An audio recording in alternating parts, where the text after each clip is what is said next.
Hey, what's up? It's Mike Squires, and this is Couchers Podcast number 106 with my guest, Mark Holcomb of Periphery and Haunted Shores. Wow, Mark can play the guitar. Probably, if you're here listening, you are familiar. Maybe you're not. I don't know. But he plays guitar at a level that boggles my mind. And, Periphery in particular composes music that I cannot really wrap my head around how people put that together. It doesn't make sense to me. It doesn't have to. It's just, but I'm sure glad that they're doing it and that folks do it. And people are pushing the boundaries of music and creating more challenging, intricate music all the time and inspiring people to do that take it and push it further in the future. It's that's a happy maker for me. We talked about all kinds of stuff as usual in the conversation, including sobriety and some spiritual stuff and what to do, what not to do. Mark's history with music and playing guitar, and it was great. We've hung out a very small bit back when I worked with PRS, stayed loosely in touch, and we've been waiting for the opportunity to do this Couchers thing, and now is the time. We're building a video as well, and it should be dynamite. It's going to be, I think, really, really great. So I'm looking forward to that. So keep your eyes and your ears peeled. Hey, if you enjoy the Couchers podcast, do yourself a favor. No, do me a favor. Do yourself a favor. Go over to couchers.com and you'll find all the podcasts, all the videos. Everything is there. It's the hub. There's a link to the Etsy store too. You can support the Couchers podcast and the videos by going and buying a trucker hat or a 100% cotton t-shirt printed by our friends over there at Ink Brigade in Portland, Oregon. And, leave us a 5-star rating and a positive review wherever you're listening. That really helps. And what's more, you can become a monthly pledge supporter at anchor.fm. Just search for Couch Riffs and find our homepage there, Couch-Riffs. And for as little as 99 cents a month, you can be a supporter of the podcast. And it goes a long way to helping create this series. So every episode, I thank a number of folks who have been supporting the podcast for quite some time. And so I'm going to go ahead and thank those people now. So thank you, Ryan Waters. Thank you, Hayden Smith. Thank you, Ryan Hooper. Thank you, Jamie McParland. Thank you, Matt Gabbs. Thank you, Justin Jones. Thank you, Doug Starkovic. Thank you, Deja Colantuono. Thank you, Adam Pranica. Thank you, Dan Hurst. Thank you, Mike Lacerda. Thank you, Soto Rebellos. Thank you, Dan Leary. Thank you, Kathy Giordano. Thank you, Rebecca Pellman. Thank you, Danny Bland. Thank you, Ryan Crace. Thank you, Paul Hutzler. Thank you, Justice Gash. Thank you, Steve Hall. Thank you, Teresa Morgan. Thank you, Rolla Amplifiers. Looking forward to our Bob Balch video. I'm going to work on that this weekend. By the time this comes out, I'll have committed my part and started passing it around. And that lineup is evolving for that video, and it's going to be pretty hot. And also thank you to our good friends at RiverCityGuitars.com. River City Guitars is a sweet little guitar store in Spokane, Washington. And what's that? You don't live in Spokane? Who cares? They have a website, RiverCityGuitars.com. I don't know how they came up with that name, but it's pretty good. So every week I pick a guitar and feature it. Sometimes I pick an amp or something else, but usually it's a guitar. Now, do you know how these guitars end up here? Well, someone sells them to these guys. These guys are always buying, and Bobby is out hustling his tushy off, making sure he's got great, cool stuff for the shop. Now, if you have something that you'd be interested in showing to Bobby or to the staff there, you can drop them a line, okay? 509-818-7693 is our phone number. You can send them an email with some photos. sales.rivercityguitars@gmail.com. We'll go to rivercityguitars.com and their contact is on there. You don't have to write that down from what I'm saying. These guys, great folks. Love them, okay? But let's talk about our pick of the week. This thing is a tank of a guitar. This is a 20th anniversary. That means the Les Paul had only been around for 20 years when this guitar was released. It's been longer since this guitar was released. This is a 1974 Gibson Les Paul Custom 20th anniversary. It is black on black with gold hardware, just like a Les Paul Custom should be. It's still, it's got its black pickguard on there. Someone has removed the pickup covers. It is hot. This thing is a beauty. It looks like it wants to steal candy right out of your baby's carriage. You know what I'm saying? This thing is a tank too. It weighs almost 10 pounds, but you know what? Crushing rock and roll comes with a cost. And if you're in the market for a Les Paul, let me tell you, you could do a lot worse than this bad boy right here. These things my first nice guitar was around this era of a Les Paul Custom. And I miss it terribly. You can get this thing for $34.99, or make them an offer. Go over. There's no harm in making an offer. What's the worst they could say? No, or come back with a counter offer. Go over there at rivercityguitars.com. Take a look at this beauty, and also what you get with a guitar like this is actual road-worn use. And I do love a relic guitar, but this thing is hard-earned relic. All right, we're going to get into the episode. I appreciate you listening. Thank you so much for your support. The podcast is doing great, and that's because you're listening, so thank you. Don't forget the golden rule. Treat people like you want to be treated, and when you do that, it's very easy to not be a dick. I can't believe, I don't know what happened with my Logic session here, but it fucking stopped recording after like 10 seconds. That's all right. We were talking about a bunch of horse crap at the beginning anyway. Yeah. We're rolling now? We are. Yeah. So I just started listening to the last record that you guys did. Yeah. And Periphery record? No, the Haunted Shores. Yeah. And that was what I was gonna say, is that it seems to have a lot of black metal influence there, which was, and black metal in a way that I can digest. There's a lot of black metal that I just can't get. I don't know. It doesn't, for whatever reason, I stopped going with the extreme stuff around Pantera, and then like a lot of stuff happened when I was just not looking. I wasn't looking, and all of a sudden music was completely different. Mm-hmm. Like I just wasn't, 10 minutes I wasn't paying attention, and then you have, then all of a sudden you have Periphery. I mean, there's like 20 years there from, but it's insane. I guess it evolves pretty quickly. The thing that I love about black metal, though, goes against that, is that there's not a lot of evolution in the music, which is a double-edged sword, because, like, okay, Haunted Shores is supposed to be this modern take on black metal, right? Like, the production's supposed to be pretty slick, things are supposed to sound pretty good, but the spirit of black metal, and this is why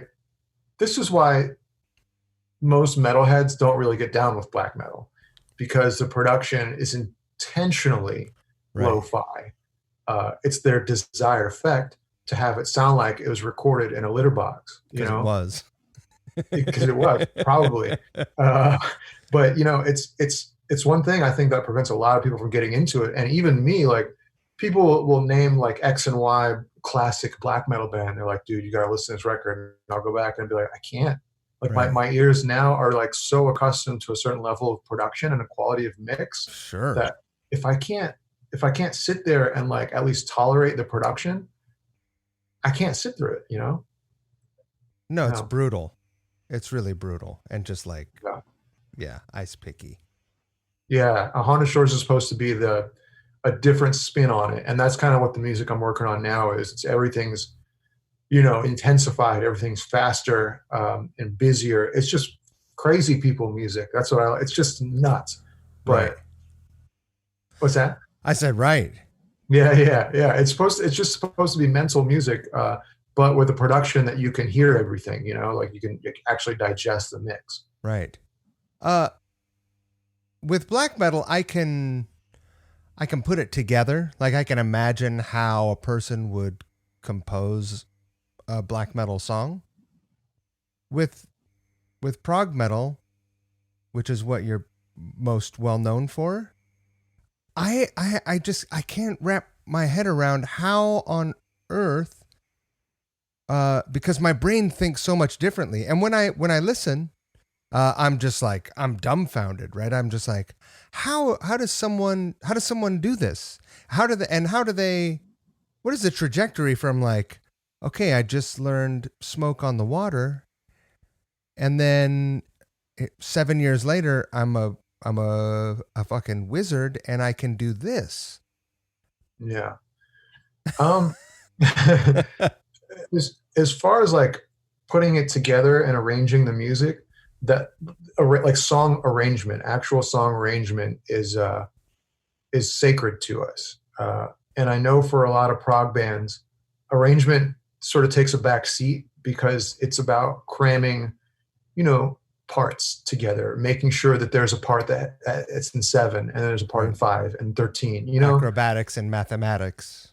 Yeah. And I think the fans of that style of music, they like to delve into that side of it, that they want to be able to like break in and like, you know, figure out what polyrhythm the drummer's playing and where the key changes are, the BPM changes are, and things like that. But with Periphery, it's we sort of take this approach of trying to write songs, you know, and there's sections in songs that go off into what I would call like adventure time, Adventureland, I would, you know, where it's like, okay, got a really cool intro, solid verse with a really catchy line that our singer wrote over it, and then it goes into a pre-chorus and then a chorus.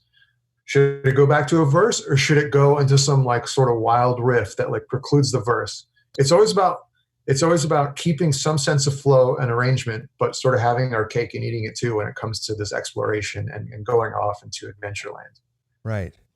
I have not had the privilege of seeing you guys live yet. Although I just learned, I don't know how this escaped me. Did you know we were label mates? Sumerian? Roadrunner? No. Century Media? Century Media, right. Did you know Yeah, that? I I was fucking not aware didn't of know that. that. I wasn't aware of that either. Well, Yeah, looky here. we're practically related. See you at the picnic. Yeah. Can I borrow some ketchup? You just leave it on my doorstep. Yeah, can I borrow some money? uh, live, is there any amount? And this, I'm sorry if this is a naive question, but is there any improvisation live? There's not a lot of room for it, at Right. least with the guitars. That's what I would assume. But what do Yeah. I know? What the fuck do I know? Well, no, I mean, you know a lot as far as this goes because it's so meticulously written beforehand in the studio. We really are overly deliberate in everything that we do in terms of layers, harmonies, all the guitar parts in the studio. That when it comes time to perform the songs live, there's just not a lot of room to go off and start doing your own thing. Sometimes we will change a note. We'll like add our own little inflection or you know, we'll throw in harmonics or little just kind of Easter eggs. But I'll tell you, our drummer is the one that has the most fun. He never plays the same show twice. He's improvising the entire set. It's wild, man. Like I don't even realize it. Sometimes I'll go back and I'll look at live video or listen to live audio, and I'll be like, "Holy shit! I didn't know that Matt was playing this differently." He has a blast with this. Yeah, Right. yeah. And that never throws you off. Well, it's the reason we have click in our ears. Got it. We have Yeah. click going at all times in our in-ear monitors, and we stick to that. Actually, I stick to that more than I stick to Matt's drumming, not because he gets off from the click, but because he's doing his own thing and he likes to get adventurous. But I think it sounds awesome. Like if you're a fan watching it, it comes across in a really impressive manner. It's just easier for the guitar players to follow the click, really.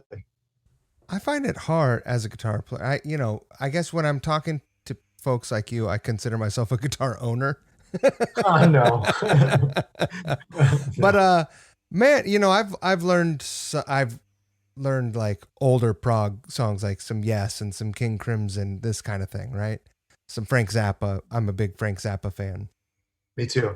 Love Zappa. I was going to ask you about that because I thought I heard a little bit of that in there. I love Zappa. His sense of humor too, man. I think that's one thing that is pretty evident in Periphery. Like if you get to know us as people and you like delve into the music a little bit, there's humor and there's sarcasm in the riffs, like right. in the music itself. And that comes from a love of humor. It's like we're always joking around, and Zappa, was probably one of the funniest people to ever pick up an instrument. I would say without hesitation, he's my favorite guitar player of Really? all time. Oh man, I just think his soloing, it was nothing had ever existed like that. Yeah. Yeah. He was a freak, just a freak. I was listening to Joe's Garage. I was cleaning my bathroom, and I put on Joe's Garage, and that song "Watermelon and Easter Hay" came on. Yeah, man. It's just so emotive and impactful. It's just powerful, and he's not shredding. It's just a beautiful song and a pristine, clean sound. Yes, beautiful tone. I really like the arpeggiated sound in Outside Now too, which is I never saw him live, but I saw right after he passed, I went and saw in a club a bunch of like Zappa band alumni, like Fowler Brothers and Ike Willis and Chad Wackerman. I don't know who the other guitar player was. I don't remember. But it was great. They did that song, a bunch of stuff. I bet. And then the last show that I saw, of course, none of us is seeing. We're not seeing shows right now. But the last show I saw, like just before the shit hit the fan this year, was Dweezil doing Hot Rats in its entirety.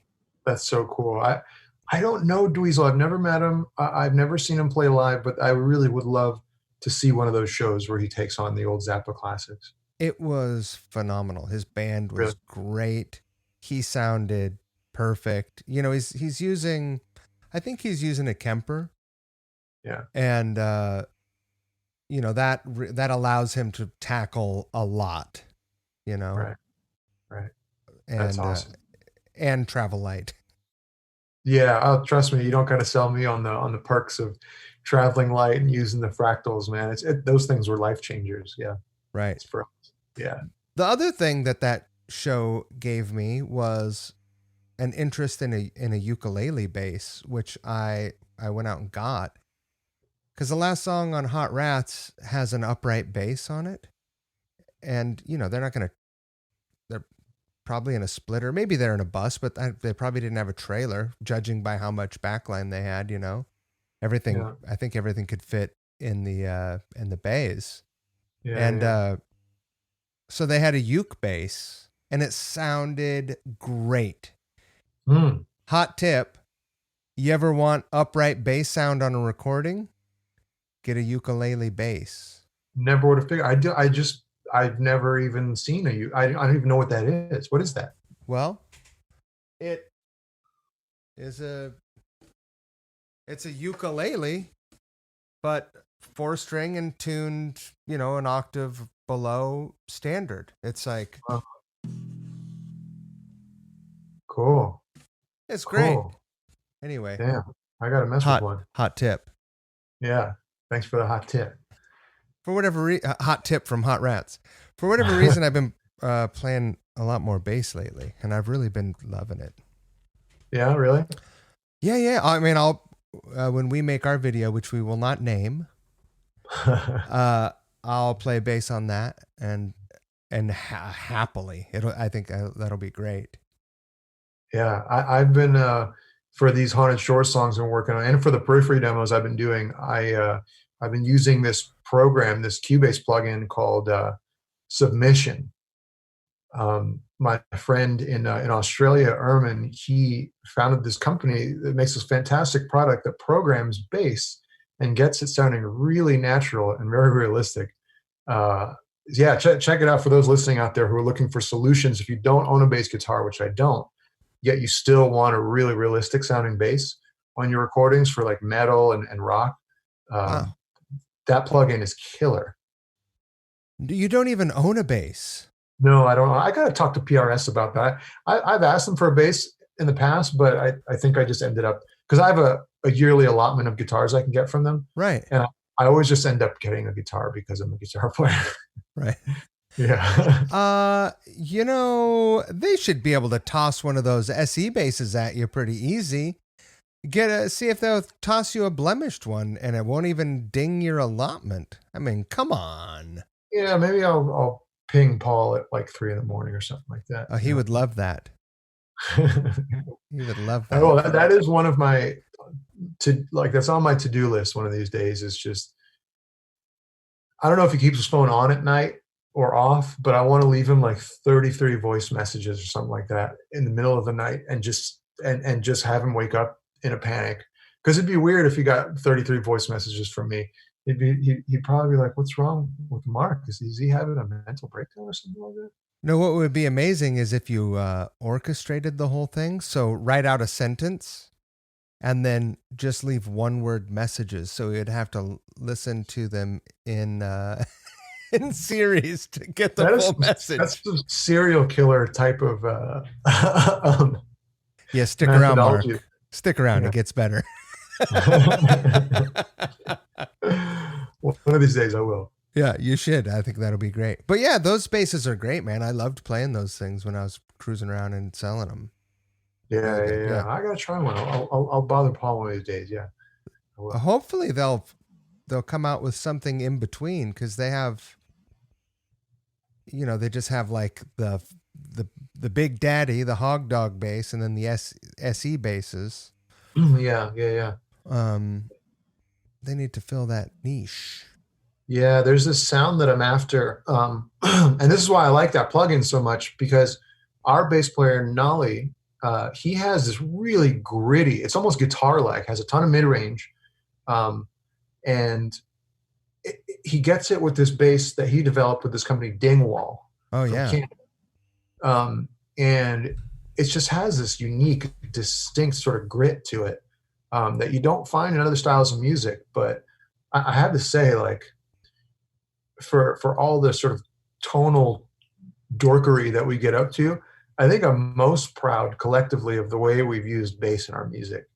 And it's because of Nolly's direction in that realm, getting the bass to sound like it belongs in a metal song, as opposed to this, extra thing, that you don't really listen to. Was he a Cliff Burton fan? Is he a Cliff Burton fan? The thing is, he's a guitar player at heart. Nolly is, he mixes our records. He's mixed our last 2 albums now. Or 3. No, it's our last 3 records. He was not a big Cliff Burton fan. He was just never a bass guy. He just got into it because we didn't have a bass player at the time. So he's like, I'm going to try toying with the bass tone on the records. And it turned out to be really original and unique. But he's kind of a savant, Nolly is. Like, he's one of these people who pisses me off that can pick up anything and be good at the thing. Right. Like instantly. and excel and just run with it. I hate those kind of people. Well, they are inspiring and frustrating Yeah, yeah, at the yeah, same yeah, time. Uh, yeah, I like to see it like, all right, well, I am clearly not going to be that good ever, but yeah, in 2 yeah. years from now, maybe this will have inspired me to be 20% better than I am now. Yeah, yeah. I really do love learning from people like that, though. Like, it's cool to have a couple people really in my band who seem to be like that. And I learn a lot in the process. And I do have to say that's one of the beautiful parts about being in this particular band is it was learning from all the just freaking geniuses in the band. Like I'll say it, they're genius at what they do. So I get to learn. I get to be better at what I do because of my proximity to them. When you're operating at that level of musicianship, there's got to be a certain level of or a certain amount of cheekiness in the room when you guys are bouncing ideas off, and you're just sort of like, it's like being on a ski mobile that's just like wound up tight, and you take a tight turn, you're like, hang on, right? I mean, Yeah, yeah, yeah. Um, Being in the studio for us, collaborating is something that we've had to sort of go through a ton of growing pains to learn how to do effectively. Because there used to be a lot of competition, a lot of hurt feelings. Uh, right. we just to take a step back, we're a democracy. Like as far down as the money that we split, like we're all co-founders equally of Periphery LLC, and that translates to every operational side of Periphery, from the writing of the music, from decisions about merch, decisions about tour, decisions about founding our own record label.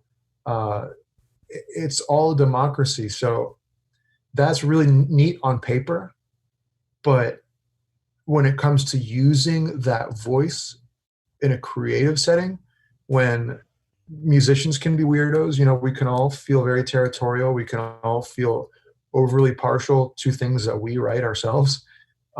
And navigating those waters with four other guys is tough. And we've had to learn how to do that over the past 10 years. And yeah, while the learning is there, and while I love being educated by the other guys, we have been through pretty brutal stretches.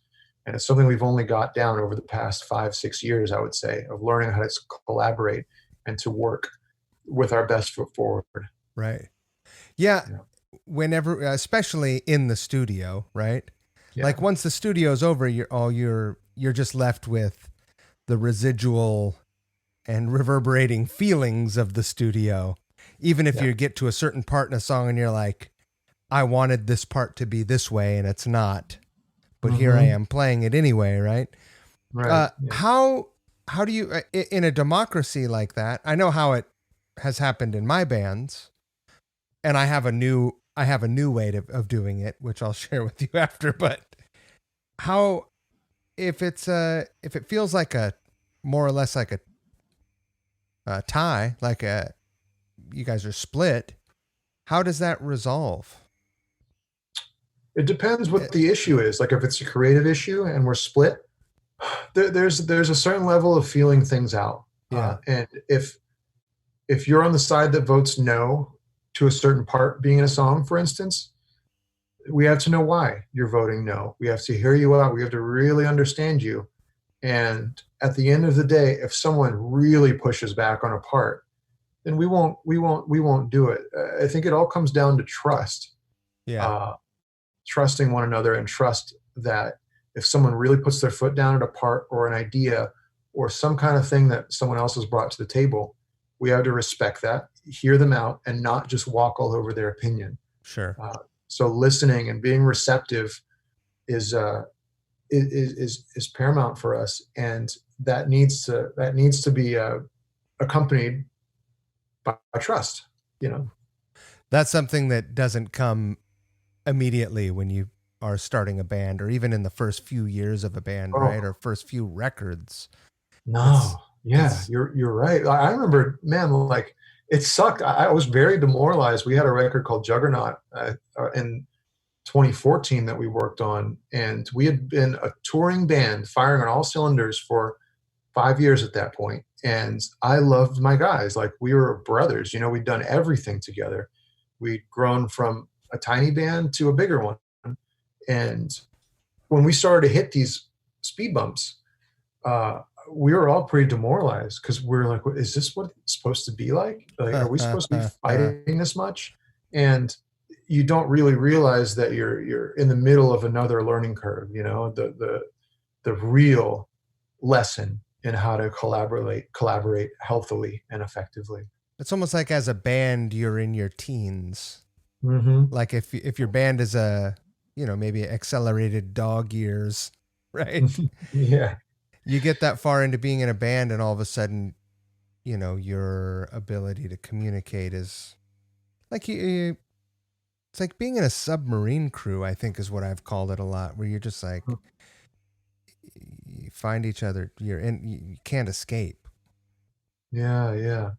And I also think that there's like a certain level, maybe you can speak to this as well, but when you're starting out and you hit some success, there's this euphoria that kind of washes over everything. Oh, So you're seeing everything through rose colored glasses. You're not seeing the resentment. You're not seeing the fatigue. You're not seeing jealousy. You're not seeing conflict. Everything is sort of colored by this euphoria that, like, oh shit, we get to play for a couple hundred people tonight. Wow. Can you believe like someone said this about our album?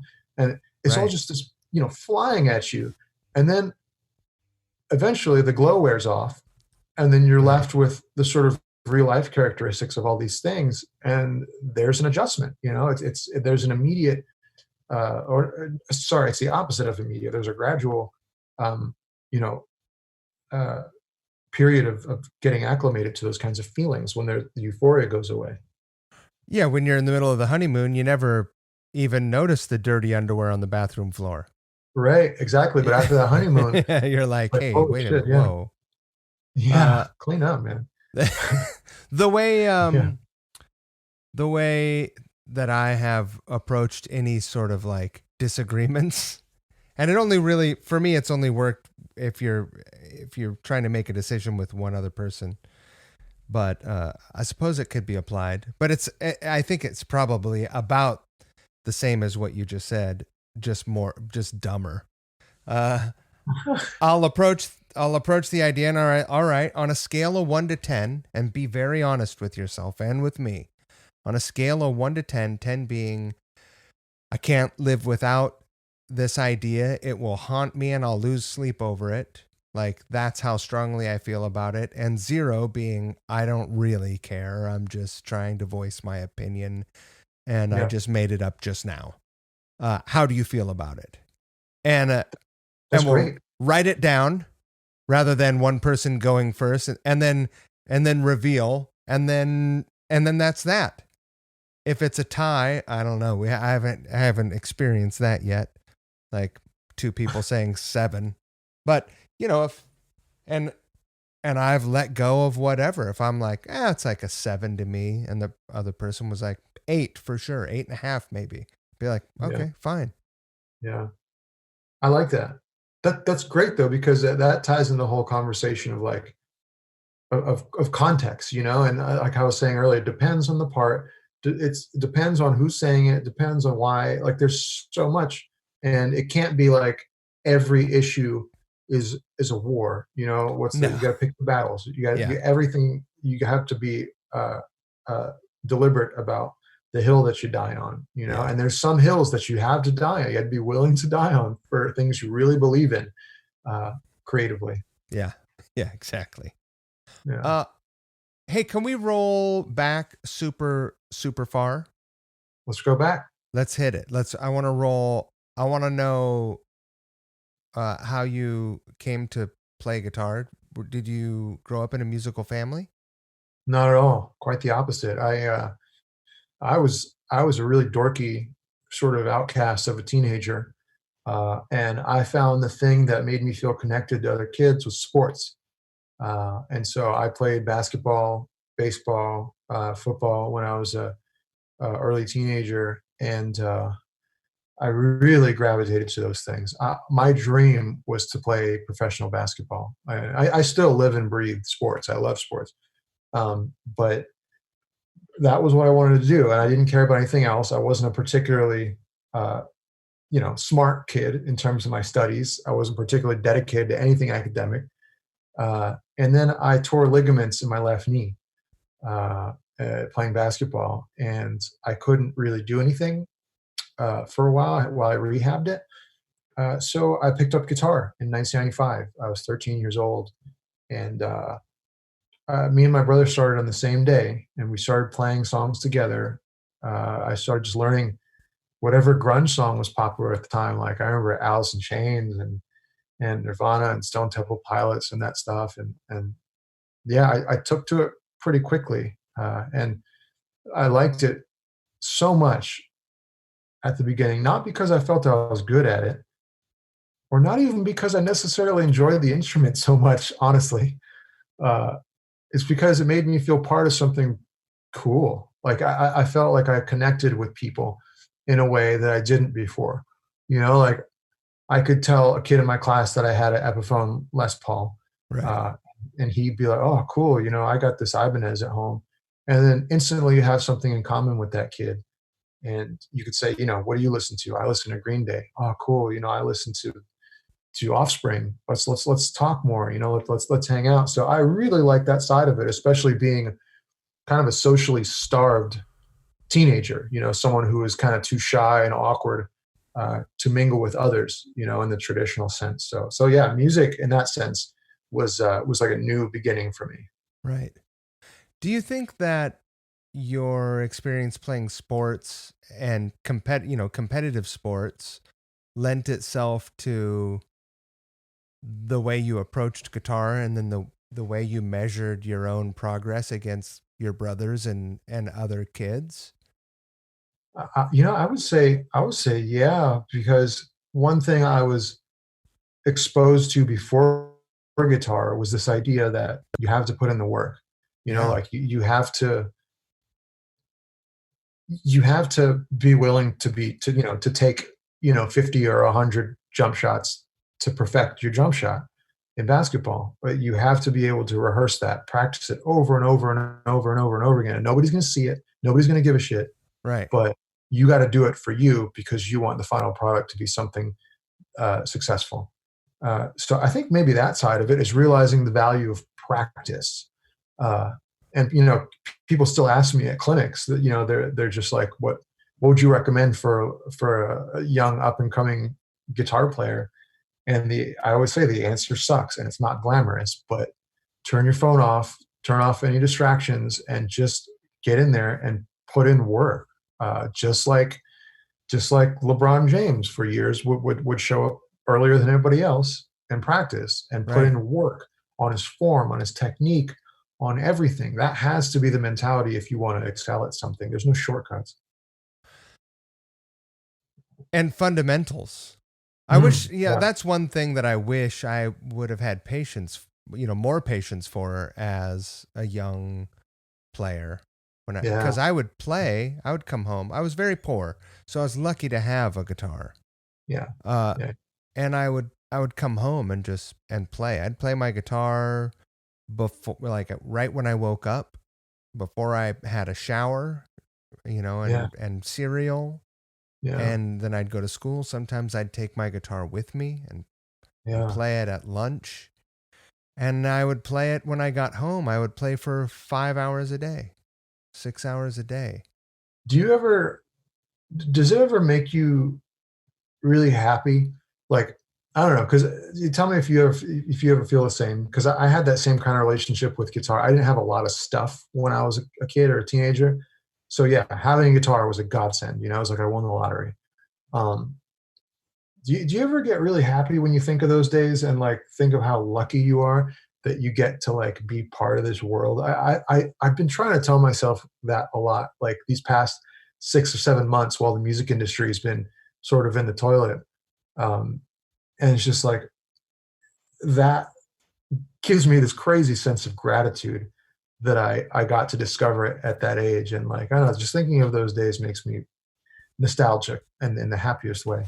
It's never been lost on me that I have had a fortunate life, that I've had, even, I grew up living in a trailer, and even and for some time I lived in a trailer like without electricity, you know. And Wow. so it's was never lost on me that my life could have gone a lot of different ways, and could have gone headed south very quickly. Um, I'm like, a lot of people I grew up with ended up strung out on drugs, or in prison, or dead, and family members as well. So never, ever, ever has it been lost on me that I've had a fortunate life. Also, I mean, shit. Look, when you look around and you look outside and you see what's going on in the world right now, I'm a 49-year-old white guy. Like I have jack shit to complain about. Yeah. On my worst day, I run out of gas and get a flat tire on my way out of the station. I still have nothing to complain about. Um, and that's, I guess, the thing that helped me a lot was that I always knew that there were a lot of people that had it worse than I did. That's And such a healthy practice and I feel like having that mentality, regardless of your background, regardless of where you're from. Like my mom's side of the family are from the Philippines. Basically, all of my mom's side of the family are still in the Philippines. It's a third world country, and that's where I was born and raised. And people there do not have a lot, and they still, my family over there, they don't have a lot. Like life is pretty simple there, but that doesn't that doesn't measure your happiness, your possessions, what you have. Uh, what they have in abundance is gratitude, and that's something that over the past year or more I've been like I started journaling, which is something I mm, never thought I would do because it seems like such a 14-year-old girl kind of thing to do. At least it always has to me, but no, it's man, changed yeah, changed my life, man. And this is a practice I would recommend to anybody listening out there: is if you find yourself chronically unhappy or chronically bitchy or negative, try to write 3 things when you wake up that you're grateful for. Write them down. Don't put them in your notepad. Don't say them out loud. Write it down with your hand because that unlocks a different part of your brain, that uses a different side of your brain that you don't use when you just say things or you write them into your phone. And then I do it again at night, and that's part of my daily ritual to maintain that gratitude. Because to me, that having gratitude means happiness. I don't think having possessions, having money, having whatever, you can have any of these and be a miserable fuck. And you meet people like this all the time. I meet people like this all the time who have so much. They have anything you can ask for, right? You look at them, you're doesn't like, God, matter. what would It's I do never with what? enough. Yeah, it's never enough, never enough, and they turn out miserable. And what I suspect those people miss uh, is gratitude. They don't have that, and it translates to happiness directly, is what I'm learning. I kept I the way that I got away from what I think are the potential pitfalls.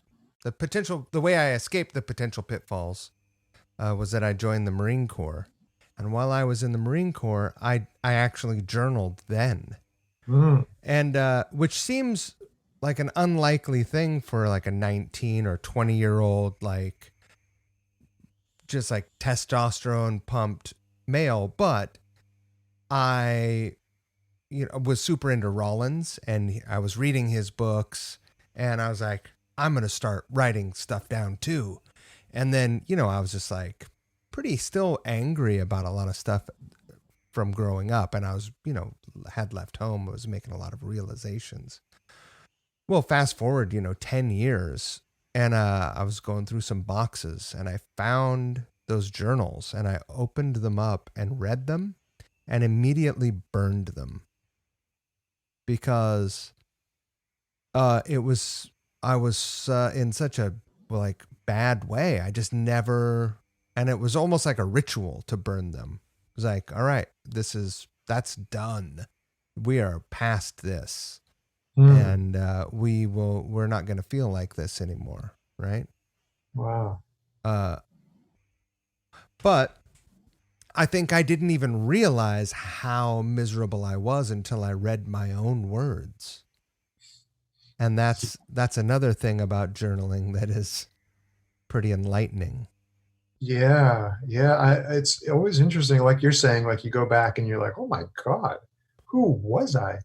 Like even even, you know, much lesser periods of time go by. Like you can look at a journal entry from 3 months ago and you're like, oh wow, okay, I'm improving in this area. Or I find myself you know, not doing this thing that was bothering me 3 months ago, 4 months ago, five. It's almost like this your own version of like an informal doctor's visit. You know, it's a checkups for your mental health really, and I mean mental health. I mean, don't even get me started. It's one of these things that I've made a profound effort to put at the front of my uh, way of thinking ever since this whole mess started. And I know a lot of musicians who are struggling with that too, um, because of the state of things in the industry. But yeah, it all ties together, man. What you're talking about, the that ceremony of sorts. Well, mental health, I mean, people just think, oh, mental health, whatever. But a person's mental health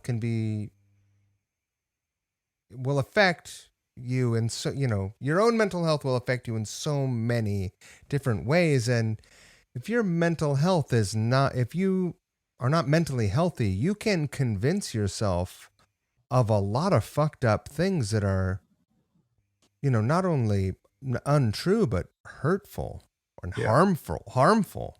yeah.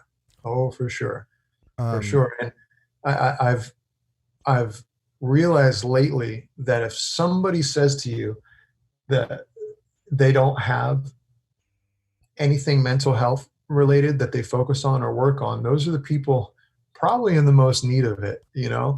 And that was me. That was me up until not too long ago, like, year and a half ago, is I never thought about that kind of stuff. And once I started looking into that more, I uncovered some pretty crazy things about myself that I had, lived with for a long time that I did not realize were dysfunctional, that I did not realize were um, were things that I had that I carried around with me.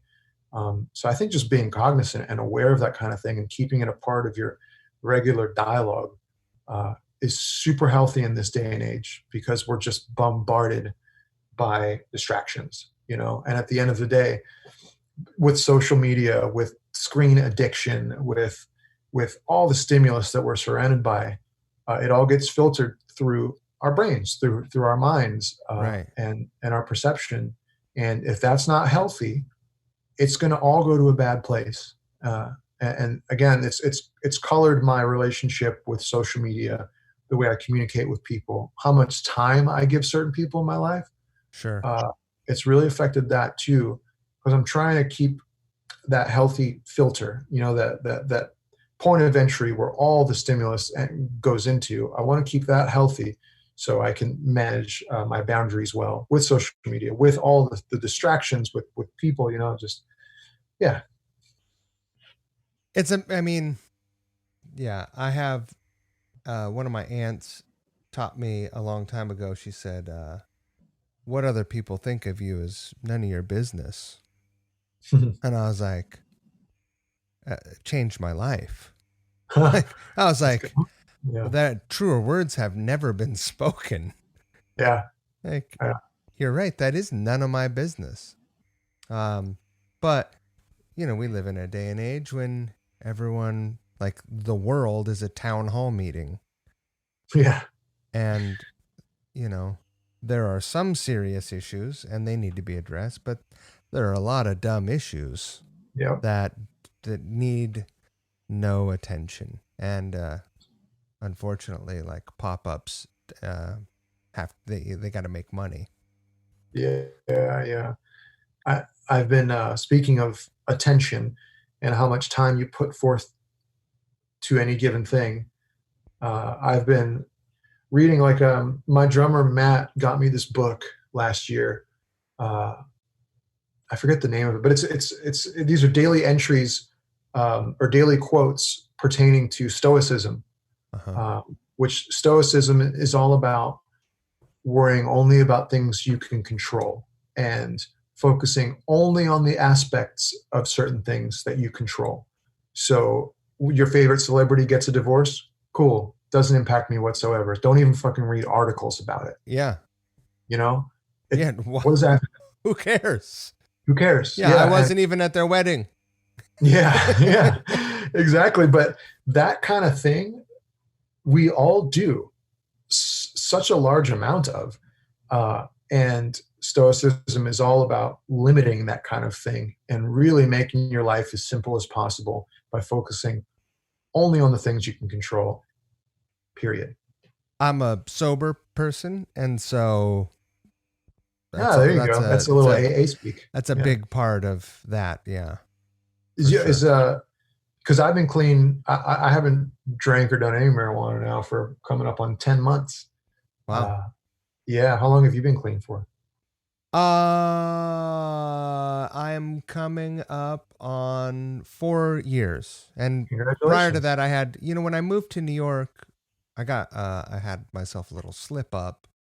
I had been sober for 6 years, 5 years, and I was one of those things where I was like, I had moved to New York, I was married, I was happy, I had a job that I liked, things were really good, and I thought, well, I'm happy in my life. And so probably the reason that I was an insufferable fuckhead as a drinker is because I just wasn't happy. And alcohol, elevated that. But that's not true. If I could be in the world's greatest situation if you introduced alcohol into my life at that moment. It would quickly devolve, and I would find a way to destroy and basically burn the house down. I would figure out a way to do it. And so, yeah, December 1 will be my sober birthday. Early congrats, man. Yeah, thanks. That's great to hear. I'm glad to hear. I mean, how do you feel? Man, I'm getting the best sleep of my life. Yeah. I wake up quicker than ever. My physical health, while I don't exercise as much as I should, I feel like my body's more resilient. Yeah, I'm mentally quicker. I'm more creative. I can work at sort of all parts of the day. It's awesome, man. Like I adopted sobriety because I was looking just to make changes from the ground up, and this all sort of coincided with my focus on mental health. And people say, what are the things you do when you want to uproot everything? And the first thing I did was like, okay, get clean. Like, don't try and cope, because I've never been a problem drinker. What I would consider a problem drinker, somebody who would trash a room or harm somebody, or even get in fights or anything like that. Like, or even drink till I black out. I've never been that guy. But I realized that I was just using weed and using alcohol in ways to cope. Right. Instead of coping with things on life's terms like an adult, I would cope with, oh God, it's such a tough day. Like, I need to have a couple of drinks to take the edge off. And that becomes such a common attitude to have about everything in life, even when it's totally harmless. And I know people who do that and it's not an issue for them, but it got to the point with me where I literally could not cope with anything in life without there being some substance to help. Right. And that didn't seem like the healthiest thing in the universe to me. No. And also, removing the opportunity for you to say the next day, hey, sorry, I said that shitty thing to you. I had a couple drinks. Like, Yeah. when you remove that element, it's just like you have nothing to fall back on. You know, your word, Yeah. you use your Yeah. word impeccably. Otherwise, Yeah. you're a Yeah. fucking asshole, Yeah. right? Yeah. Yeah. One of the things I realized in retrospect that I was doing was I would use those things to avoid feeling certain emotions, which I've Right. learned is the stupidest thing ever because emotions exist for a good reason. You're meant to feel these things. You're not supposed to avoid sadness. You're not supposed to avoid disappointment. You're not supposed to avoid anger. If you try to avoid those things, you're going to end up trapping yourself. You're denying yourself of these very base emotions, things that everybody should feel and be able to handle without having to have a crutch at your side. These are very human things that, I mean, and trust me, I sound so preachy right now No. because I'm in the middle of learning about it. I have by no means mastered Sure. anything about this. I find it fascinating that I'm like a 37-year-old baby who's learning how to walk. I end up asking myself when I'm, if I'm angry or if I'm sad or what, if I'm upset in any sort of way, and all the variety of ways you can be upset. The first thing, once I recognize, because there's always that moment, you have a few moments of thrashing around internally. And then I ask myself, what is it that you're upset about? Like, what exactly is it? Like, are you not getting, do you feel like you need more attention? Like, get over it. Don't be a fucking baby. Like, are you unhappy at work? Like, are you mad? There's not a full roll, like there's an empty toilet paper roll in the back. Like, what is so bad? Right. And then once you know what it is, you can address it and you can measure how serious it is. Like, are you upset because your house is on fire? Okay, well, get out. First of all, get your guitars out. Make sure Yeah. everyone's awake and out. Then, if you can, get your guitars out and Yeah. Yeah. then address the issue. Yeah. I think that is part of the sort of sober culture uh, has taught me those kinds of principles. Being able to take a step back and look at your emotions objectively, as opposed to just living in them. And what you're Right. describing, it sounds like you're taking a step or two back from what you're feeling and be like, well, I feel this way. Why do I feel that way? I try to imagine what someone observing me would be seeing. And, a lot of times I don't like that. I don't like what I'm seeing. So I'm like, okay, well, that's something I can control. That's Yeah. something Yeah. I can change. I can't Right. change the way someone else is acting or feeling or what they're doing, or I can change myself. So, That's great, man. Yeah. I mean, all the energy we dedicate to the things we can't control, it's like it's such a waste. And it right. sounds like you're making the right use of your energy. And you too. That was another thing I was going to say, is that I know that it's like this everywhere in a lot of places, but here in America, we pay attention to what other people have if they have more than we have, or we perceive what they have to be better than what we have, and rather than being thankful for what we have, or recognizing that there are people less fortunate and have situations that for one reason or another are not as good, and perhaps perhaps you can help. I'm not sure whatever happened to that, but I did try to be helpful anyway in my life now, more That's than great, ever. man. I did notice you just auctioned off a guitar and got a grip of money, and you're donating the money to charity. I'm donating the money to a new car that I'm buying this weekend. No, I, I A yeah, I truck. mean, I mean, you're in Texas. Let's be honest. You're buying a truck. Yeah, give it a try. Um, I feel what you're saying. You know what you're describing just now. Like doing this for a living, like being in the music industry, working in this field. You know what I'm saying? It's so much of it is a dogfight. It just feels like a constant uphill climb. You know, it's like it's such an untraditional line of work in that there's no 9 to 5 job in the music world. It's not just the 9 to 5s. There's a whole other world within that. There's no clear career path. There's no like, okay, you do No, this for 9 months and then you're up for promotion. right, And once right, that happens, you also get a pay raise and insurance. That shit yeah, is just out the window. yeah. Like, forget it. So because of that, you know, the nature of this business. I'm not talking about just touring. I'm talking about everything. Like you know, the stuff Right. you were doing with PRS before. It's like it all feels like so much of this weird dogfight, you know, like you're constantly clawing and it's a healthy thing. Like you have to claw, you have to be resilient. But so much is me centric, you know, so much of it is like, I gotta look out for myself, like stand up for myself. I gotta represent myself.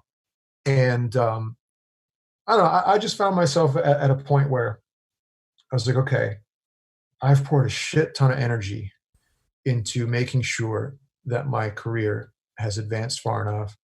I'm propelling myself as far as I can forward. Um, I'm obsessed with that level of the work, and I love that side of it, don't get me wrong, but there's so many other things that I've neglected, and I care for those that I love, obviously. The people around me I adore, but, I just wanted to find a way to start giving back to causes that don't really have anything to do with me, things I believe in strongly, and yeah, I auctioned off that guitar. It's a $900 SE model that I played on tour last year that we got almost $4,000 for, That's which is amazing. Yeah. nuts. Yeah, it's crazy. And it's the first of a handful of guitars that I'm gonna just keep auctioning because I don't play all these guitars, man. Like I want to make sure that they get into the hands of someone who does play them and make sure that the money goes to a worthy cause. So yeah, there's a lot of people out there who need the help, and really, it's just like I'm lucky, man. I won the lottery of life. I don't need to just acquire stuff. There's a lot of love to be spread around. I love that. That's great. Thank you for doing that. That's really good of you. Oh, thank you, Mike. Thank you. No. Yeah, this is just the first of many too. I want to keep this a regular part of who I am going forward. You know, it's just that I want to be that person.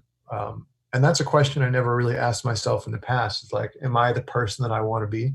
Right. Uh, and like, I would look at myself on paper, be like, okay, like successful band, you know, like has a good, healthy family, happily married, has great friends, has everything. But am I the person that I want to be? Like on a deeper level?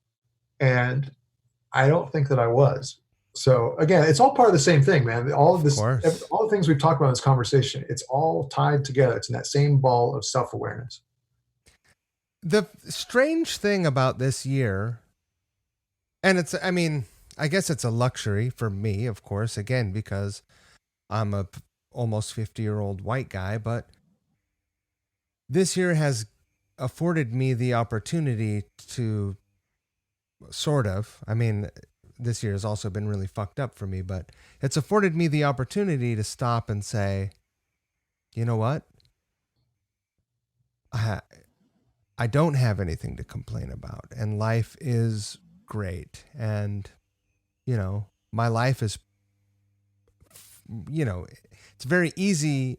It's a very easy assumption for me to make that my life is well over half over. Mm, Well over half over. And at that point, I'm thinking, what do I want to get wound up about? Like, there are things worth getting wound up about. All humans should be treated equally.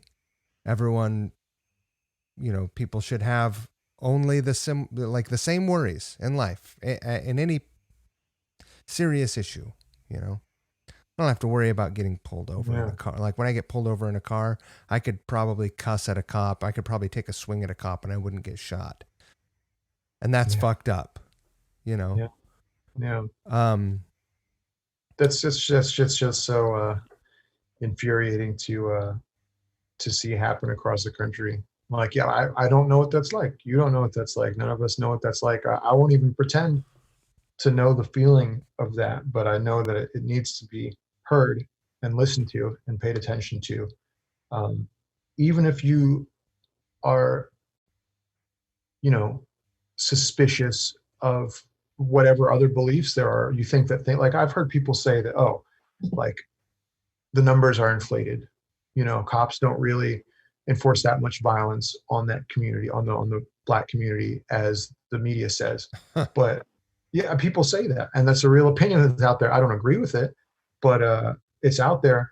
But the thing is, I believe that even if you feel that way, you have to listen. You have to be receptive. You can't just go out and start arguing and shitting your opinions all over Facebook and Twitter. Like, there's a time to listen and to be aware and receptive. And right now, we're obviously at a boiling point in our country. And I think people just have to listen more to the disenfranchised, to the people who feel like they are being wronged, and just hear what they have to say. That's it. It's not about this, you know, this bickering back and forth. We don't know what that shit's like. Right. Just listen for a second. Shut the fuck up and listen to people's outrage. Right. Yeah. I mean, they're not pissed off for no reason. Yeah. Yeah. You know? Yeah. Yeah. I would be pissed off if I was treated poorly my whole life as well. Yeah. I'm pissed off that people are treated poorly that I have never met, that I don't know exist, you know? Right.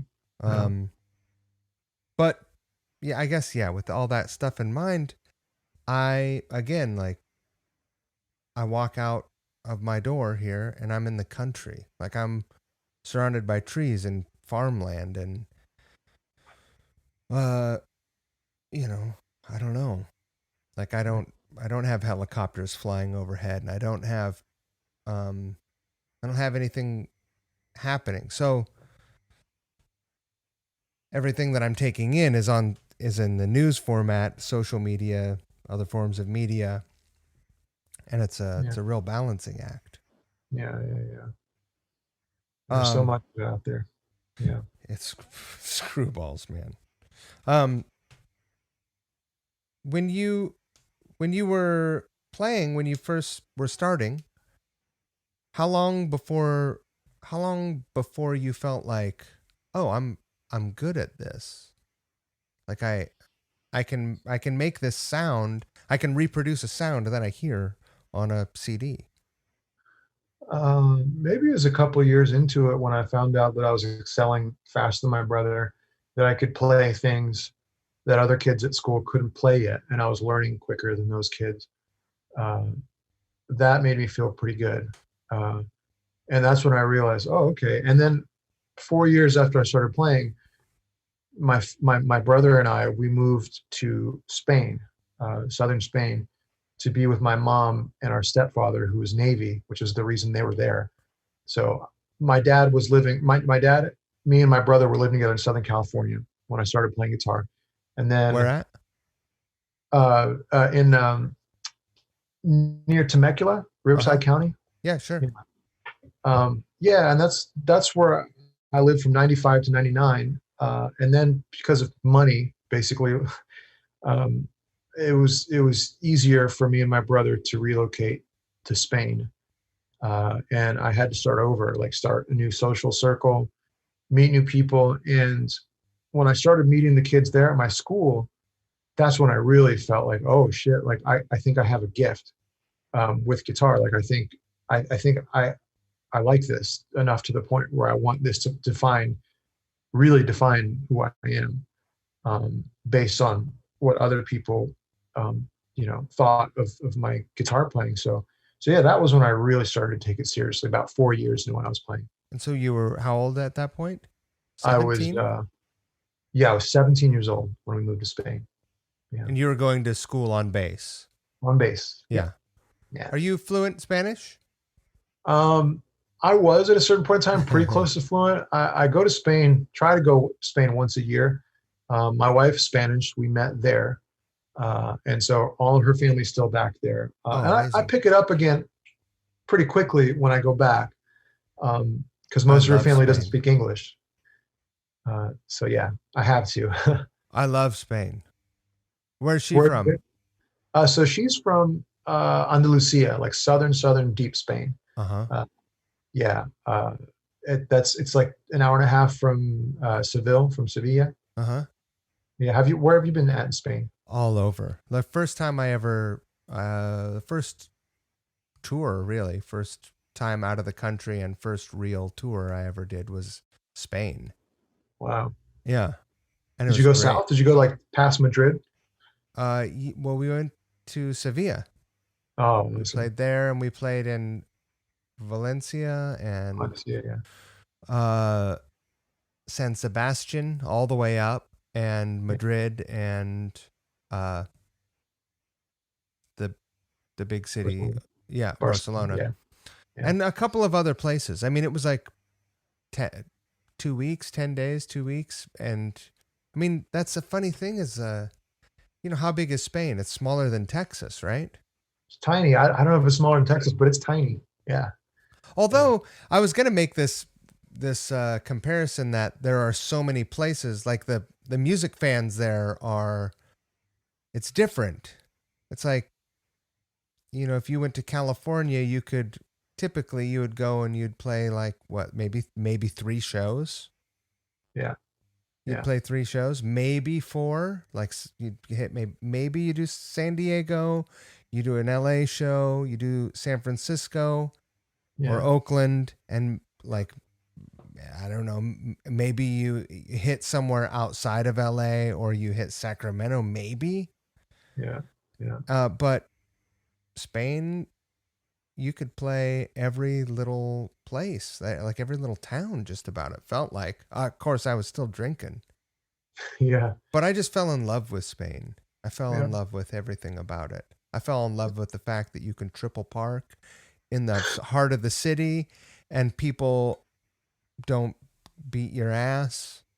I fell in love with the fact that, at least at that time, siesta was still going down. Like people Oh, it's never just going away. It's it still there. just it just stopped, and it was like, nah, man, we're closed. Like, get out of here. And people don't go out till 11 at night, and they have dinner, and they're out till you know 3 or 4, and then you sleep for a few hours, go to work, and then you sleep again. It's great. Yeah, there's such a passion that whole culture has, and really, it's just that it's a joyous culture because those things, the siesta, the having, the happy hours, the small meals, the tapas and stuff like that. There's just so much passion and joy, and it's such a vibrant culture, man. I love it too. Every time I go, I find reasons to tell myself that I should just move here, me and my wife, and which Oh, one day we probably will. But there's other things that as a homeowner here in Austin, like I do have trouble uh, with getting things done in Spain. right. Trying to go run an errand at noon is impossible. you know, Yeah. so there's that side of it where there's a certain relaxed nature to a lot of the work there that can be quite frustrating coming from an uptight place. Like, if you come from New York, you come from a major city, going to Spain, it's like going to Mars. It's just like, what do you mean I can't do this and that? What do you mean they're closed from noon to 4:30? Right. Like, No, yeah, I love it. I think it's yeah, great. It just like enforces the chill. yeah, Like, just tranquilo. yeah, yeah, exactly, exactly. Yeah, I love it, man. uh let's go back to 17-year-old Mark. So you're a kid, right? You think you're a young man, but you're a kid, right? And you're like you're doing some acrobatics, you're shredding, you can do things that other folks can't do. What are you listening to and what are you playing at that point? At that point, I was just like I had discovered Metallica and Pantera up before then, but then when I moved to Spain, that's when I started getting into some like heavier, like extreme metal stuff, like death metal, like Morbid Angel. I discovered my favorite black metal band ever, Emperor. that's when I was that's when I was getting into some of the more acquired taste um, genres of metal. Uh, and yeah, it was more than the Pantera, more than the Metallica, more than the stuff that the average metalhead would get into. I got a little bit deeper in Spain, and that was the beginning of a whole new path. I started taking I went to college in Madrid.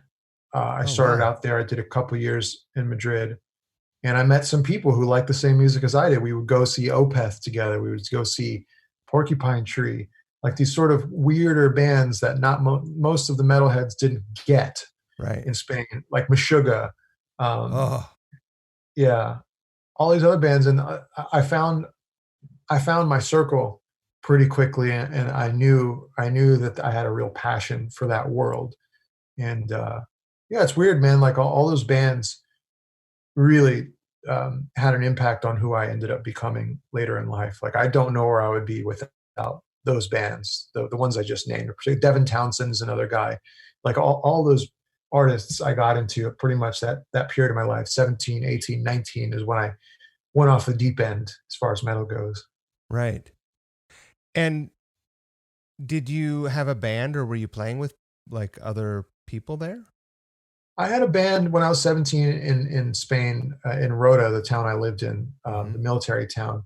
We covered Judas Priest and Iron Maiden and Metallica and Black Sabbath and stuff, and that was fun. We had a lot of fun. We would get paid nothing, but the drinks would be free, and then we would just party and just have a blast, dude. When you're 17 Oh, yeah. and you get fed beer, and your only job is to play Breaking the Law uh, for a bunch of sailors. Like Right.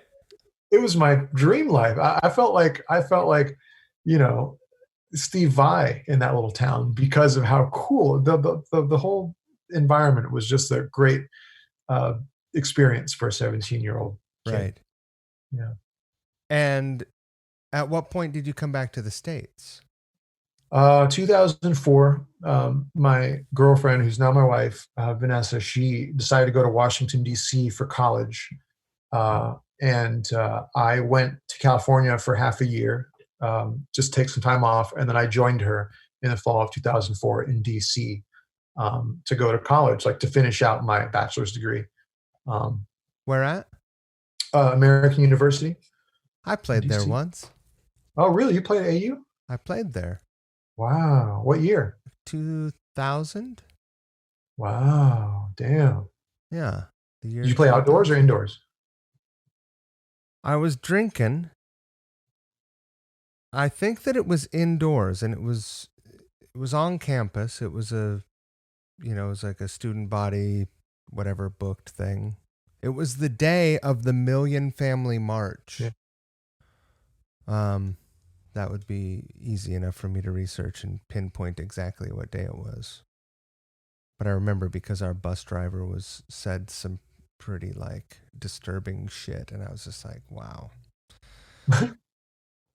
But a lot of those bus drivers were truckers, right? They like Oh, yeah. truckers that moved over, and that um, they have a lot of responsibility, and it seems like with little incident, but a lot of them come from pretty redneck backgrounds, and this guy was no exception. He was from Florida.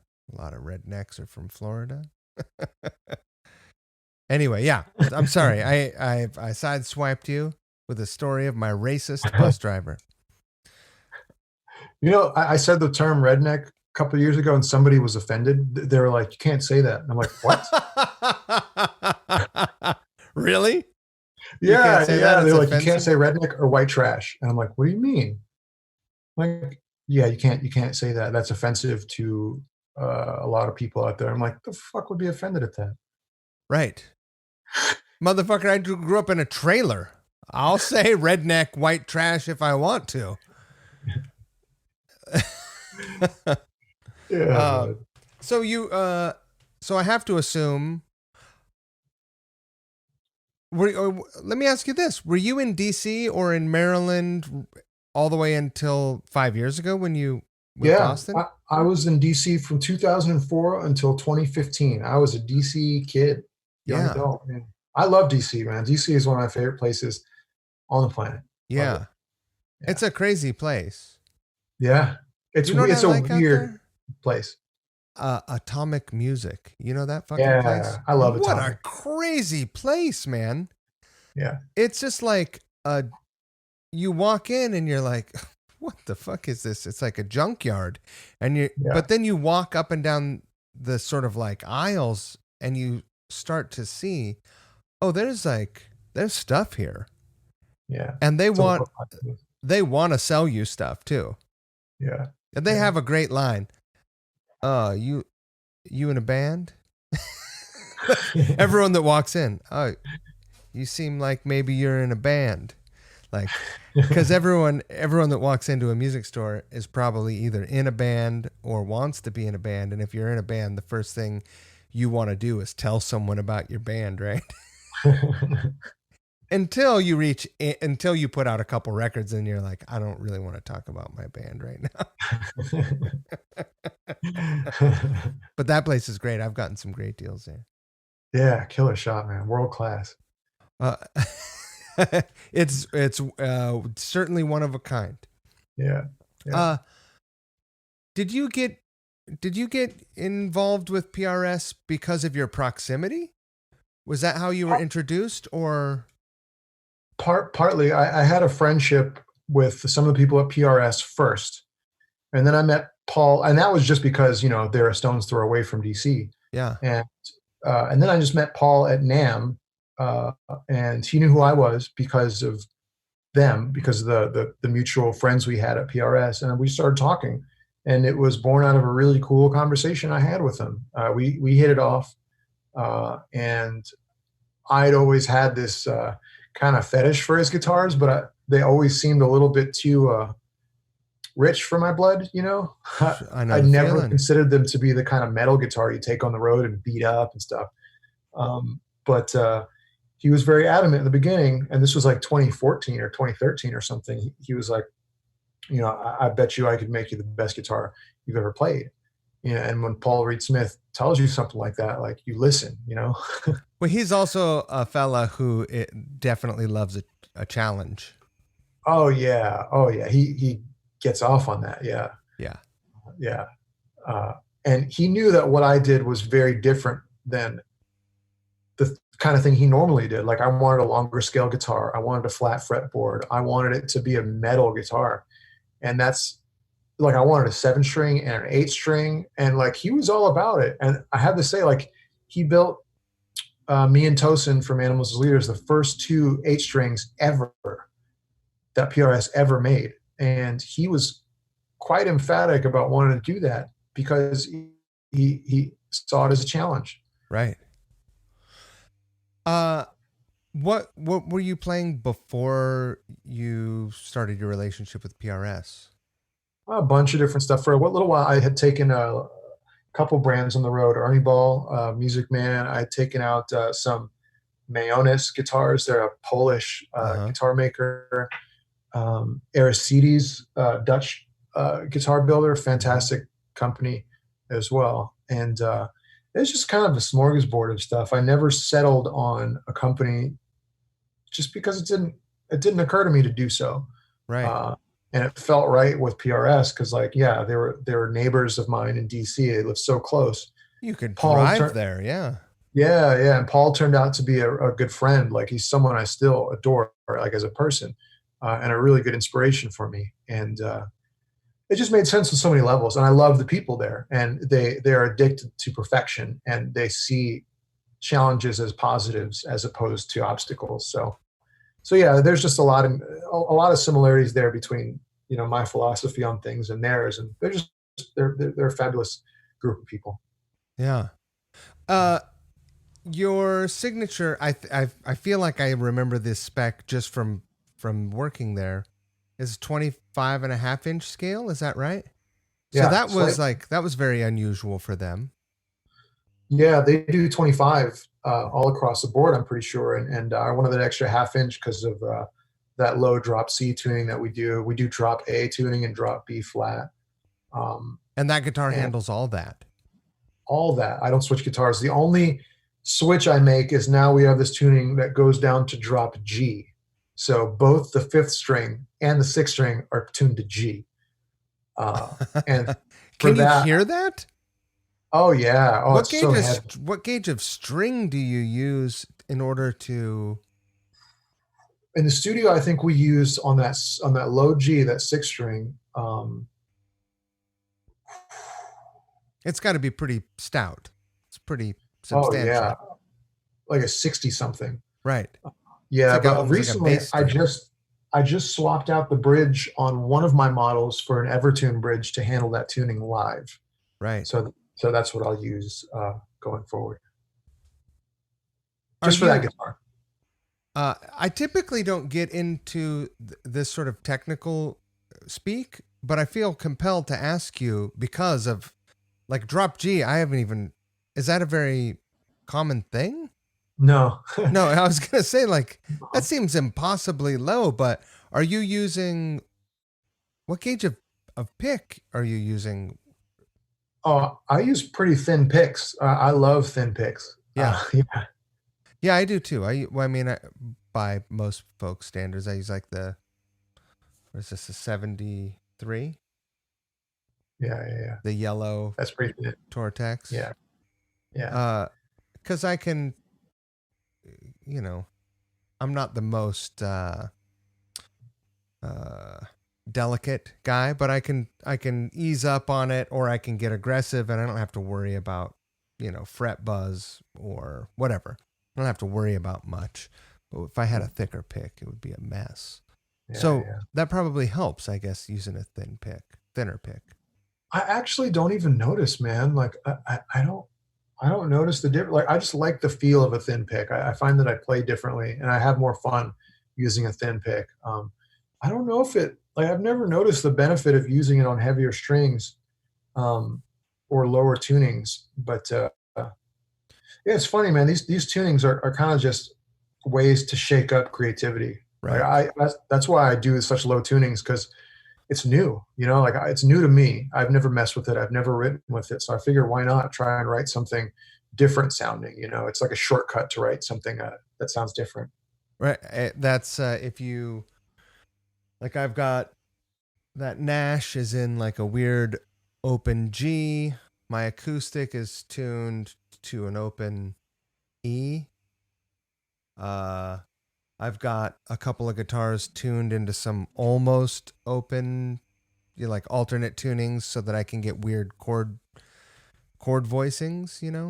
Yeah, But the funny thing is like the chord changes that I end up leaning into a lot are still very similar, but they sound, because that's where my ear wants to hear a chord movement go. But the voice sounds different. Like the chordal color is different, so it makes it more interesting, at least to me. I don't know if anyone gives a fuck. They do. It goes a long way. It does go a long way to make things sound a little bit more interesting, a different tuning, even if your progressions are similar. And I find this is the same for me too. It's like having a different tuning adds enough color, adds enough flavor. Right. So as you were, it's funny. Again, I don't typically go into like the technical stuff, but I just remember reading guitar magazines, reading like Guitar World and Guitar for the Practicing Musician. And, most of the players that I was into, they were using thick picks. And so I was like, all right, I got to have a thick pick, cause that's that's what George Lynch uses. So there I was. And, still not knowing what the hell I was doing, but over time, like breaking string, like I didn't know you had to get your guitar set up. There was no internet like that. I lived in the country then too, there was no one around that would have told me like, hey, why don't you change your strings every once in a while? And when you do that, file the burrs out of the saddles and put some graphite in the nut and it'll be a lot better for you, Yeah. Now it's like, as you're learning how to play, you're learning a ton of other stuff as well. Yeah. Plus the information's out there. Like these little tricks you had to learn about through word of mouth back in the day. It's just common knowledge now because you could just pop on a forum and read all the important shit, It's crazy, right? Yeah. Yeah. Yeah. Uh, so where do you think, to me, you're on the absolute cutting edge of music, but I imagine there are young people who grew up listening to you, and now they are in their 20s and they're taking it to the next place. Is that true? Dude, I hear that kind of stuff more and more lately, and it continues to blow my mind because I still feel like a kid, um, who's learning how to do this. But yeah, I mean, there's some bands. There's this band from Europe called Unprocessed, who have a guitar player named Manuel, and God, he's so killer. And I hit him up recently. I'm just like, dude, your band's amazing. You're a killer player. And he's like, you're telling me that he used to listen to Periphery. His dream was to tour with Periphery. And I'm like, what the fuck? That's wild, wild. And it's happened a couple other times where I'm just like, what business do you have? Like, do I have being someone you looked up to, dude? Like you've probably been running circles around me for the past 15 years and you don't even know it.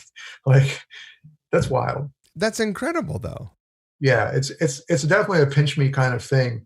It just speaks to how absurd and weird this whole thing is, man. It's just crazy. It's Right. it's it's a beautiful thing. I'm insanely flattered. It's just like it's some Twilight Zone kind of stuff. And so in the full circle, when you hear them, it inspires you as well, I imagine, because like this Manuel kid, you're like, he's super impressive.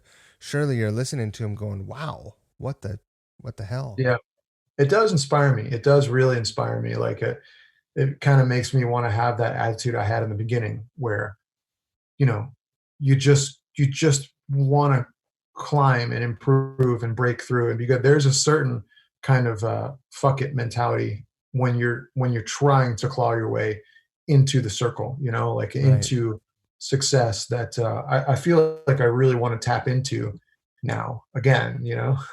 Right. Well, Yeah. everyone's out of it now. Someone said to me on the phone earlier today, in regard to nobody playing, like the collapse of the touring industry. They were like, "We're all in this together now," and I was like, "No, we're all out of this together now." That's what we are. We're out of we're it together. we're not in the same boat. We're all like floundering in the water trying to climb onto the boat.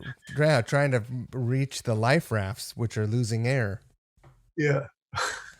Uh, do you Yeah. so in regards to like these young bands that are coming up, do you listen to a lot of progressive metal, or like are you listening to Nick Drake when you're driving or when you're home?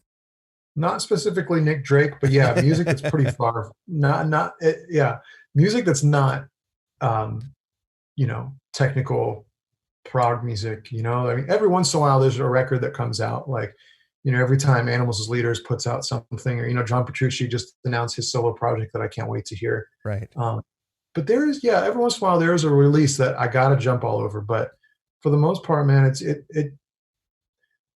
it's all really relaxed music. Like, I mean, you should hear the stuff I play in the morning, like as I'm waking up. It's always like piano based. Oh, There's really? always piano. It's like orchestral stuff. But I don't know. It's just I find it a really nice way to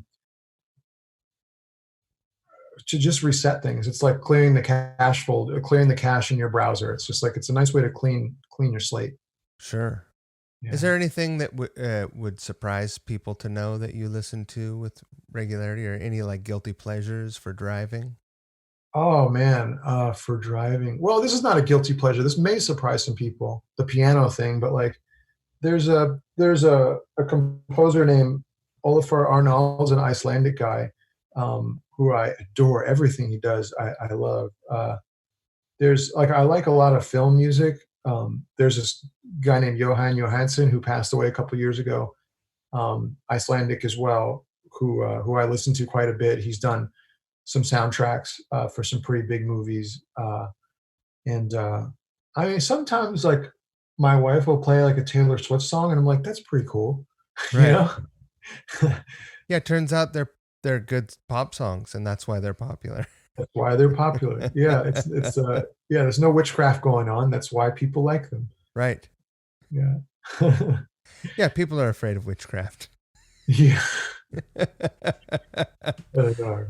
Yeah, I like some of that stuff. And I do like some good pop music. Like when something is really well written and it's popular, uh, chances are that I will find something to enjoy in it. I'm not one of these people that just dislike something because it's liked by millions of other people. Like I like a lot of pop music. Right. My poor Yeah. wife, I sent the playlist to you, the Couch Riffs Spotify playlist, and it is largely populated by 80s hits, Yeah. 70s and 80s hits with a sprinkling of 90s stuff and very Yeah. little more, more contemporary than early to mid 90s. Yeah. But Yeah. my wife doesn't drive because she's always been a city girl, right? Yeah. So if she needs to go anywhere, like we jump in the car and my phone automatically connects to the stereo and starts playing, and it's just the same. Like she's so sick of hearing these songs, but it's how I learn. Like I listen to a song 100 times and then I can almost play it like the first time I sit down with it. Yeah.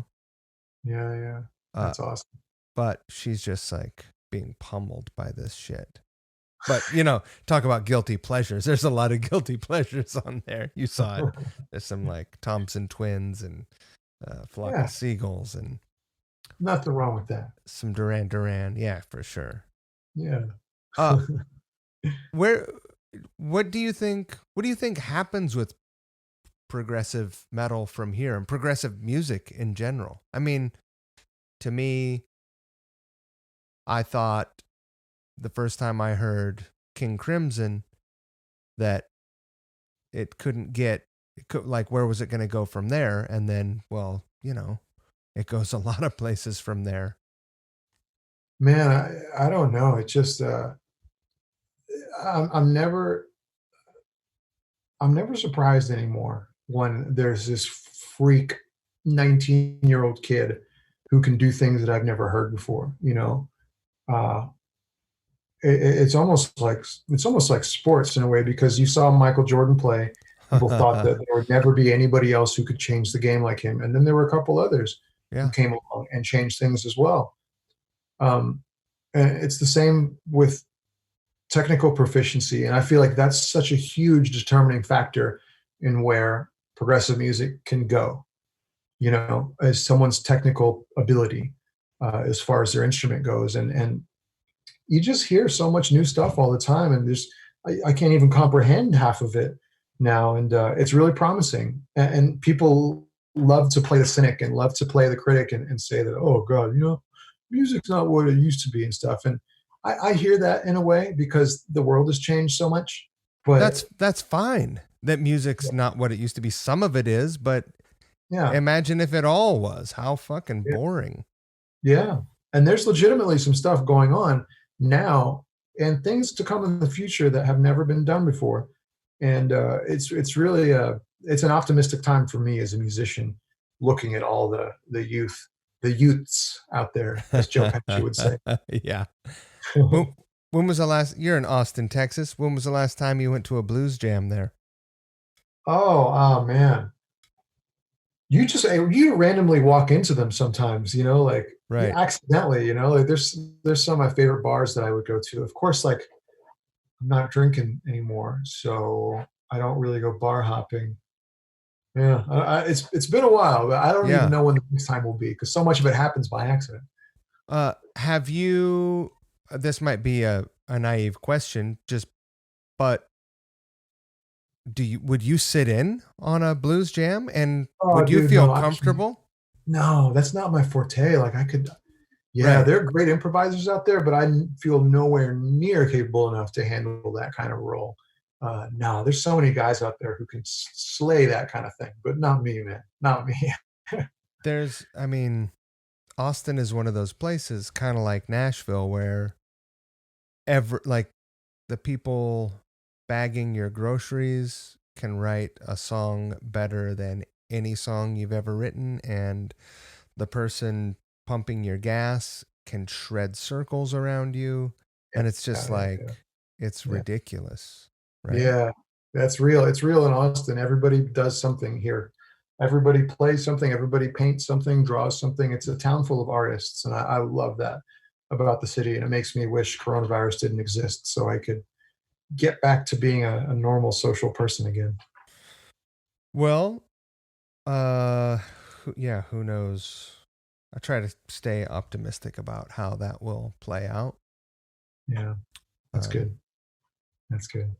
but until then, hopefully people are taking the time to, painters are taking the time to act paint instead of, wallowing in the idea that they can't have a gallery opening next Right. week. Right. I just Well, actually I just talked to a friend of mine and he's from Texas and his brother lives in Texas. I didn't ask him where and he didn't offer it up, but he said that at some point recently um Texas opened up and his brother started gigging. His brother gigged and first gig and they wore masks, you know, and they didn't sound check. They rolled in, set up, played 3 sets, and bailed. He said no one in the crowd had an audience, like in the bar. I don't know how busy it was, but his brother got sick, and like 3 out of the 5 folks in the band got sick. He said it was terrible. He's coughing up blood, a terrible fever, all the. And Jesus. no, it's crazy. Yeah. And then boom, boom, boom, out go the lights, right? And then it got shut down again. We all gotta be taking this seriously, man. Like we all just gotta be on the conservative side for now, for the collective good. Yeah, But I'm not everyone trying to get wants to do sick. this. I'm old, man. The thing will probably take my fat ass out. I'll be like, annoying podcaster Mike Squires passes away from complications due to the coronavirus. The music world at large rejoices. Oh man. Well, I'm excited that you're working on stuff, staying busy and working on yourself. Thank you, Mike. I'm glad to hear you're in a good place too. It sounds like we've had kind of similar journeys here, paths. We want to be in a better place. We've I don't know, like there's a I don't know if it's a saying or an expression. I can't remember off the top of my head, but basically, like people who have done a lot of living, people who have toured a lot, and have also learned enough about themselves that hey, I need to work on myself. I need to be a little bit better at some things. I need to uproot some things in my life. You've seen both sides of the tracks. Like you've seen the other side, and that informs you enough to be a better person on the other side of it. So you know what that side's like. You can learn from all that shit. You can learn from the dysfunction, learn from the mistakes, learn from all the things, and let that inform the person you become. And it sounds like you and I both have similar journeys in that respect. I think so. I think there's like, some folks have, in a near death experience, they'll have some sort of religious revelation, or they'll have, they'll get ill and they'll beat a terminal illness and, then go on to live this completely, not completely, but, they'll live a changed life. But there are a lot of ways that you can see the death of your life as you know it, and when you recognize that and you see something, you see it, you're like looking over the edge and you're like, well, there's the pit. And that's, it doesn't look very good. Mm-hmm. Yeah. That shit is inspiring, Yeah. and, Really. and if you want to stay the path and be self-destructive, well, then you'll see your fate through on your own. You don't need any help. But if you want to change, there are always resources. Yeah. and I try to let folks know if they're in a bad way, they can hit me up. It's not an open invitation to every creep, but You heard that out there, listeners. You heard that. Hit up yeah, Mike. His no. phone number is. No, I'm just kidding. I'm gonna turn the recording off. I want to just thank you for giving me so much time, No problem, man. and for Oh, we're being at 2 hours. Dang. Okay. an intensely inspiring guitar player, and sweet man to get to talk to. But I want to ask you one thing after I turn this thing off here. So you want to say goodbye? Thanks for listening, everybody.